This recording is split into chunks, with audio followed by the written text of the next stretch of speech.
Hello guys, welcome back to my vlog, my channel sorry. अच्छा, तो मेरे आलसी से व्लॉग में आप सभी का स्वागत है।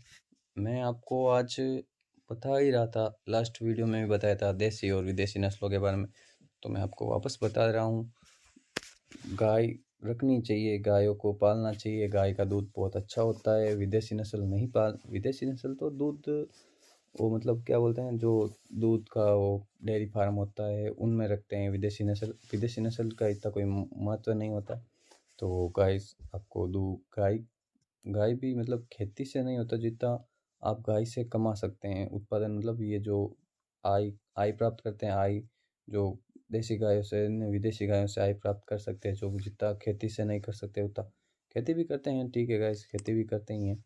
जो पिछली जो मैंने बताई ब्राउन सी वे गाय, जिसका दूध कितना मैंने बताया था, वो पहाड़ी इलाकों की। अब अगली अगली जो है वो उसका बात करते हैं, अगली नस्ल के बारे में बात करते हैं। तो जर्सी गाय, ये गाय होलिस्टीन से छोटी होती हैं और सूखे चारे एवं दाने पर भी रह जाती हैं। सूखे चारे एवं दाना जो होता है ना, वो कौन सा हाइब्रिड दाना होता है, जो भी वो जो उससे भी रह सकती हैं, सूखे चारे से भी रह सकती हैं, छोटी होती है होलिस्टीन से।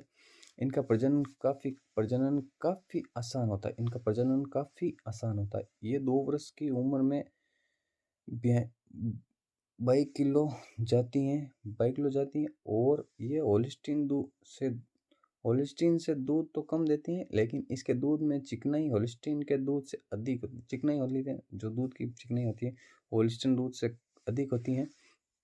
इस गाय का दूध आइसक्रीम, खोया एवं पनीर इत्यादि में काम में लेते हैं। अच्छा, इसमें जो अभी बताया होलिस्टीन गाय थी बताई हमने, उससे दूध तो कम देती है, बट चिकनाई इस दूध में जो ज़्यादा रहती है, जिससे आइसक्रीम वगैरह, खोया वगैरह, ये पनीर वगैरह, ये सब इस गाय के दूध से बनाया जाता है, बनाने में काम आता है। जैसे तो गैस, अगली नस्ल के बारे में बात करें, जो है गिरोलैंडो गाय। गिरोलैंडो गाय गिरोलैंड गिरोर गिरोलैंडो गाय, ये गाय अति उत्तम गिरी तथा होलिस्टीन के क्रॉस ब्रीड के प्रजनन से। अच्छा, कौन कौन सी है? अति उत्तम गिरी तथा होलिस्टीन के क्रॉस ब्रीड के प्रजनन से जन्मी गाय है। अच्छा, इनके प्रजनन से ही जन्मी हुई गाय है। इन गायों के लिए हरा चारा आवश्यक नहीं है, हरा चारा की कोई ज़रूरत नहीं है, इनको सूखा चारा, दाना पानी पर भी रह सकती हैं। ये गाय 25 डिग्री सेंटीग्रेड से ज़्यादा तापक्रम सहन कर लेती हैं। 25 डिग्री से ज़्यादा मतलब 30 डिग्री या 35 जो हो सकती है, उससे ज़्यादा नहीं।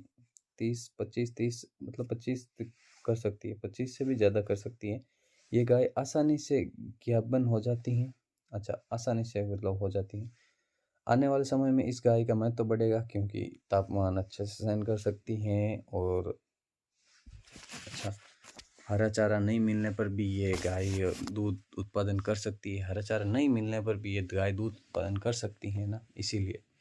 तो अगली गाय की बात करें तो जर्सी एवं होलिस्टीन की मिश्रित गाय बनी है। अच्छा, मिश्रित गाय मतलब इनका जो प्रजनन कराया हुआ है सुईज करवाया हुआ है इनका। जर्सी एवं होलिस्टीन की मिश्रित गाय, विदेशी नस्ल के बारे में, ये विदेशी नस्ल है। ज़्यादातर गाय जर्सी तथा होलिस्टीन का क्रॉस ही होती हैं ये गाय। और जर्सी होलिस्टीन की संकर गाय अधिकतर काले रंग की होती हैं तथा इनकी आंखें उभरी हुई होती हैं।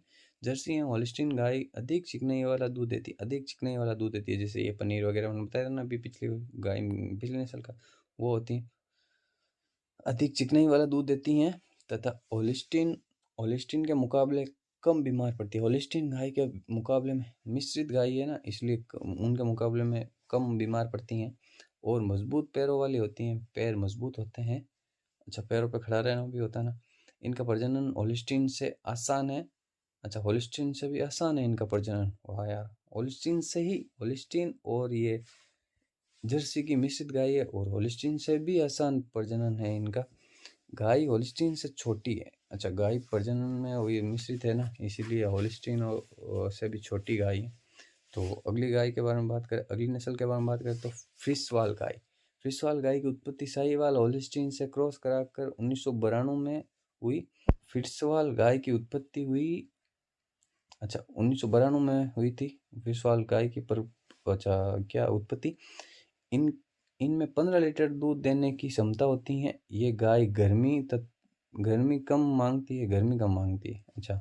ये तापमान सहन नहीं कर सकती, ज़्यादा तापमान सहन नहीं कर सकती है। जो बताया ना, हरियाणा गाय 45 डिग्री तक तापमान सहन कर सकती है, बाकी ये गाय तापमान इतना सहन नहीं कर सकती। इनके लिए पंखे लगाने पड़ते हैं ताप गर्मी में।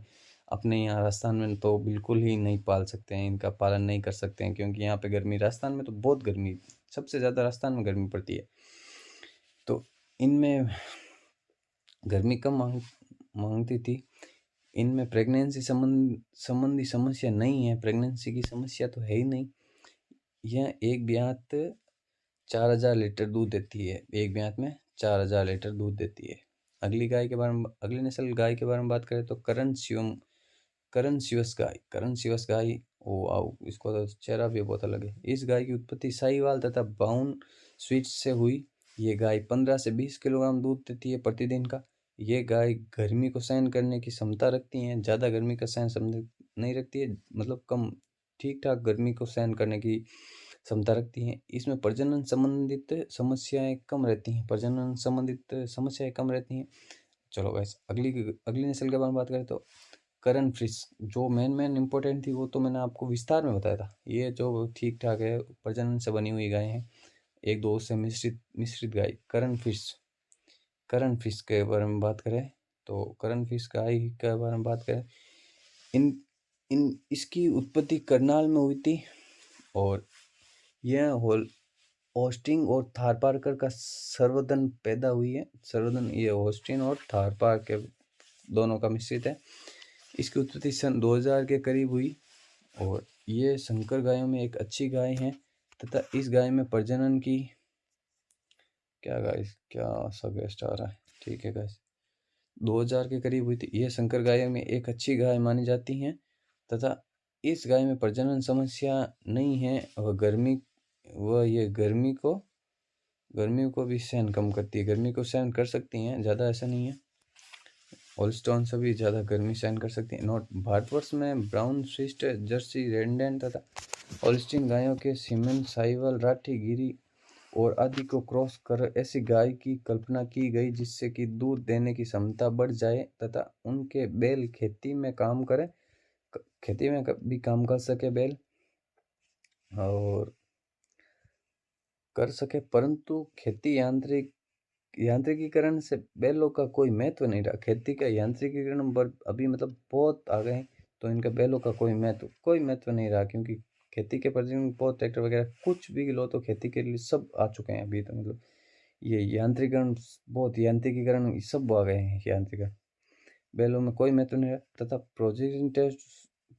प्रोजेनी टेस्टेड सांडों के अभाव में दूध उत्पादन में विशेष प्रगति नहीं हुई है, परंतु विदेशों में आयात प्रोजेनी हालांकि तथा जर्सी के वीर्य उत्पन्न गायों का प्रदर्शन सर्वोत्तम रहा है। अपनी गायों को बार बार विदेशी सांडों से वीर्य करने पर हमने भी शुद्ध नस्ल की जर्सी तथा होल्स्टीन उत्पन्न कर ली हैं। इनका वीर्य उत्पादन करके होल्स्टीन उत्पन्न कर लिया है। यह गाय विदेशों में उत्पन्न जर्सी होल्स्टीन से मुकाबला करने में सक्षम है।